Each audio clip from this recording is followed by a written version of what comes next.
ശരി, ശ്രീ ഷാഫി ചാലി, ഞാൻ താങ്കളിലേക്ക് അവസാനം വന്ന വേറൊന്നും കൊണ്ടല്ല, താങ്കൾ എത്രത്തോളം തുറന്നു പറയുമെന്ന് എനിക്ക് സംശയമുള്ളതുകൊണ്ടാണ്. അപ്പോൾ പരമാവധി നിരീക്ഷണങ്ങൾ പുറത്തു വന്ന ശേഷം താങ്കൾ അതിന് മറുപടി പറയട്ടെ എന്നുള്ളത് കൊണ്ടുകൂടിയാണ്.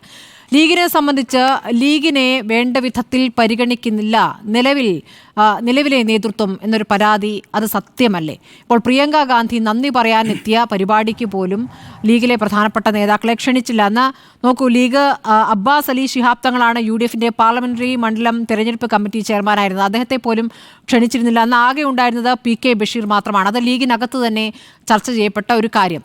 പിന്നീട് ഈ UDF യോഗങ്ങൾ വിളിച്ച് കൂട്ടുന്നില്ല UDF ചെയർമാൻ VD സതീശൻ എന്നുള്ളൊരു പരാതി ലീഗിനകത്തുണ്ട്. നേതാക്കളെ കാണുന്നില്ല. സാധാരണഗതിയിൽ ഉമ്മൻചാണ്ടിയുടെ കാലത്തുണ്ടായിരുന്നത് പോലെ ഒരു സൗഹൃദം അത് ആ രൂപത്തിൽ മുന്നോട്ട് പോകുന്നില്ല. ഏകപക്ഷീയമായി തീരുമാനങ്ങൾ എടുക്കുന്നു VD സതീശൻ എന്നത് ലീഗിൻ്റെ ഒരു പരാതിയാണോ? അങ്ങനെ നോക്കുമ്പോൾ ഉമ്മൻചാണ്ടി ഉണ്ടായിരുന്ന കാലത്ത് ചെന്നിത്തല ആയിരുന്നില്ല, പക്ഷേ ഉമ്മൻചാണ്ടിക്ക് ശേഷം ചെന്നിത്തലയാണ് എന്ന രൂപത്തിലേക്ക് ലീഗ് മാറുന്നുണ്ടോ?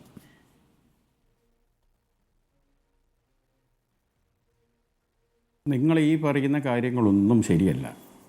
ഞാൻ മുസ്ലിം ലീഗിൻ്റെ ഒരു സംസ്ഥാന സെക്രട്ടറിയാണ്. ഞങ്ങളുടെ സംസ്ഥാന ഭാരവാഹികളുടെ യോഗം ഉണ്ടാവും.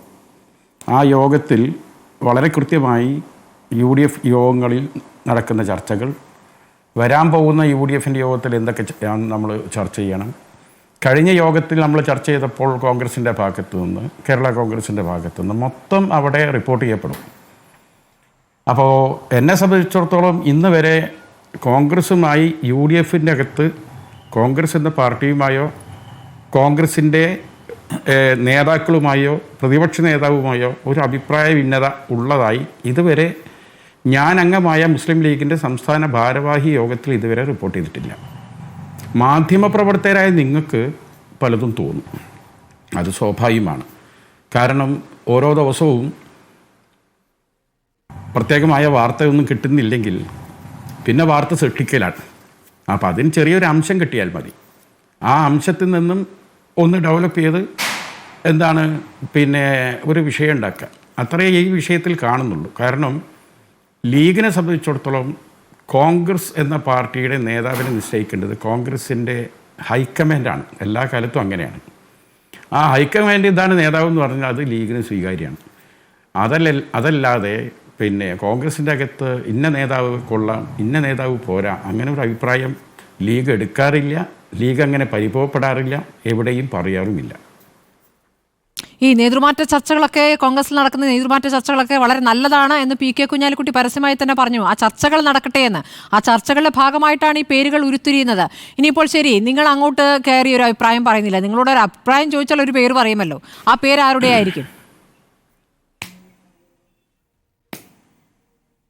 അതെന്തൊരു ചോദ്യമാണ്? കോൺഗ്രസ് പാർട്ടിയുടെ നേതാക്കൾ ആരാകണമെന്ന് കോൺഗ്രസ് പാർട്ടി തീരുമാനിച്ച് ഇങ്ങോട്ട് തരുന്ന പതിവാണുള്ളത്, അല്ലാതെ ഒരു പതിവില്ല കേട്ടോ. അല്ല, UDF യോഗം വിളിക്കുന്നില്ല എന്നതടക്കമുള്ള പരാതി, പ്രിയങ്ക ഗാന്ധിയുടെ പരിപാടിക്ക് ലീഗ് നേതാക്കളെ ക്ഷണിച്ചില്ല എന്നുള്ള ഒരു പരാതി, അത് യഥാർത്ഥത്തിലുണ്ടായ പരാതി തന്നെയല്ലേ? അല്ല, അങ്ങനെ ഒരു പരാതിയില്ല. കോൺഗ്രസ് ലീഡർഷിപ്പ് വളരെ കൃത്യമായി കമ്മ്യൂണിക്കേറ്റ് ചെയ്തിട്ടുണ്ട്. അബ്ബാസ് അലി തങ്ങളുടെ അറിവോടെയാണ്. പിന്നെ എല്ലാ പരിപാടിക്കും എല്ലാ നേതാക്കളും ഒരു നിശ്ചയ സ്ഥലത്ത് അവൈലബിൾ ആകണമെന്നില്ല. വയനാടൊക്കെ വളരെ സ്മൂത്താണ്. ഞങ്ങളോട് ആലോചിച്ചിട്ടാണ് എല്ലാ കാര്യങ്ങളും കോൺഗ്രസ് പാർട്ടിയും രാഹുൽ ഗാന്ധിയും പ്രിയങ്ക ഗാന്ധിയും അനുദിനം ഞങ്ങളുടെ നേതാക്കളുമായി ബന്ധപ്പെടുന്നുണ്ട്. ഒരു പരിഭവവും ഒരു പ്രയാസവും ഞങ്ങൾക്കിടയിൽ ഉണ്ടായിട്ടില്ല.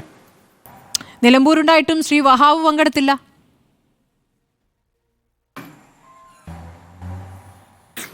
എല്ലാ പരിപാടിക്കും എല്ലാവരും ഉണ്ടാകണമെന്ന് വാശി പിടിക്കാൻ പാടില്ല. അതെങ്ങനെയാ? ചരിത്രത്തിലെ ഏറ്റവും പ്രധാനപ്പെട്ട വലിയ വിജയം നേടിയ ഒരു തെരഞ്ഞെടുപ്പാണ്. അതിൽ ലീഗ് മുന്നിട്ടിറങ്ങി പ്രചാരണത്തിനിറങ്ങിയതാണ്. അവിടെ നന്ദി പ്രകടിപ്പിക്കുന്ന ഒരു പരിപാടിയിലേക്ക് ലീഗിലെ പ്രധാനപ്പെട്ട നേതാക്കളില്ല എന്ന് പറയുമ്പോൾ, നിലമ്പൂർ ഉണ്ടായിട്ടും വഹാബിനെ പോലെ ഒരു നേതാവ് പോകണ്ടെന്ന് തീരുമാനിക്കുമ്പോൾ ഒരു ക്ഷണം വേണ്ട രീതിയിൽ ഉണ്ടായില്ല എന്നല്ലേ അർത്ഥം? അങ്ങനെ അല്ലല്ലോ സ്മൃതി അതിനെ കാണേണ്ടത്. പ്രിയങ്ക ഗാന്ധിയും സുരക്ഷാ സേനയും ഒക്കെ പാടെ സഞ്ചരിക്കുന്ന ഒരു വണ്ടിയിൽ ഒരു നേതാവിനല്ലേ കൊടുക്കാൻ കഴിയുള്ളൂ?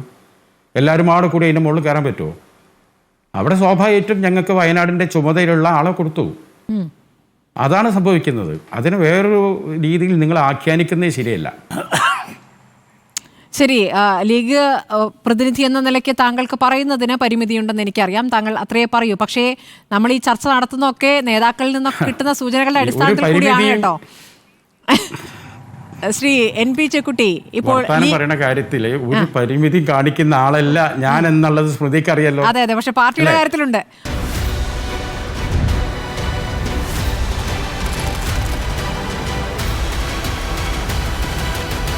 Debate with Smriti Parathikkad.